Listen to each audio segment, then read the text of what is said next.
The first thing that always comes to mind is loving. I mean, she was a family-oriented person. I mean, she loved being around family. She loved being around friends. Always happy. Courtney's personality, she was sweet. She loved family. She would greet everybody with a hug. And when she left, she'd always tell you she loved you. And that was just Courtney. So she was just a sweet, sweet baby. She's my baby girl, and she always will be. That was our 1-year anniversary, was me graduating from basic training in the snow. We had, I want to say it was about a foot of snow in Chicago. And one of our favorite pictures that we actually have, me and Courtney standing in front of a snowbank in a parking lot. And I'm in my dress blue, she's in a big heavy white jacket that she loved to wear, but it was cold. A lot of our family was here at UAB with us that Saturday night. We were talking about how God had blessed Courtney, how her life for 26 years had been such a blessing. And during that conversation, Courtney's Aunt Rhonda mentioned that they had a member of their church whose granddaughter had been here at UAB since August, that she was very sick, that she had cystic fibrosis. While we were talking about how healthy Courtney was, Rhonda said that this family has almost given up because she's so weak that they're really concerned that she's past the point of being able to accept organs.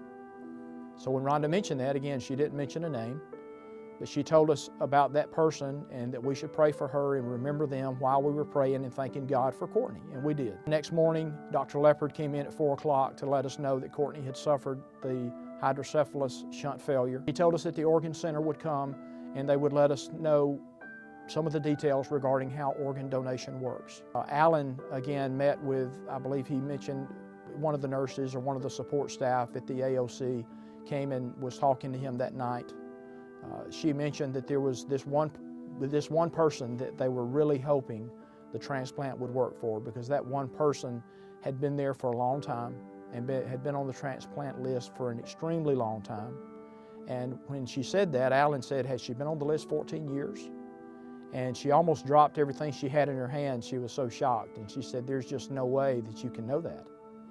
And when Alan didn't say anything else regarding a name, we didn't know a name, I think, at that time, or Alan didn't say her name, but the person said that we're really hoping that this will work out for this person. So after that, we really started praying as a family. And when I mean family, I mean everybody who knew Courtney. We started praying that it would work out.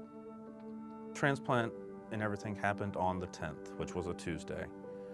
And I got home probably about 10:30 that afternoon, or that morning, and I sent Miss Dovey, Angelin's mom, a Facebook message saying, "Hey, my name's Alan, I'm Courtney's husband. If you ever want to sit down and get to know us as a family or Courtney, I'll be glad to sit down with you, and I would love to get to know Angelin and her family. And whenever they feel ready, I am ready." It was 3 days after, it was that Thursday, that I came up to see her here in the hospital, and it was her first day to walk. She had just got through walking, and she looked tired. I mean, but she looked good, she looked happy. You could see a smile on her face. And I knew when I walked into the room that Courtney was there. We have armbands that we got the day that we talked about donation. We have an armband from Angelin. We have an armband that has Angelin and Courtney's name on it that says "Somebody's Hero." We're wanting to make sure that we get these to as many people as we can. And again, it's helping Angelin's family, but it helps us so much to be able to show people these armbands and talk about Courtney in stores, talk about donation. That's my new testimony. That's what I do every day. If I'm with you for a few minutes, I'm going to find a way to work Courtney and Angelin into the conversation. So God's using it through me. He's changed me completely since Courtney went to heaven. He's done such a mighty work in me, and we want to be sure that we continue to do His work through Courtney and Angelin.